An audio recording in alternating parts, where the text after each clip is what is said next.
Hello friends, আমি এখন চলে এসেছি আমাদের দোকানে কিছু শাড়ি নেব বিয়েতে পরার জন্য। তো এই শাড়িটা কেমন লাগছে দেখো, এটা ব্লু কালার।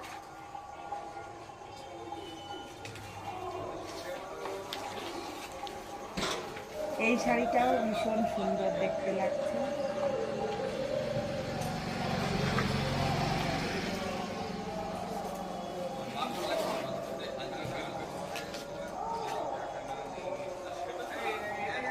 এটা পিঙ্ক কালার, তো ভীষণ এটাও সুন্দর লাগছে।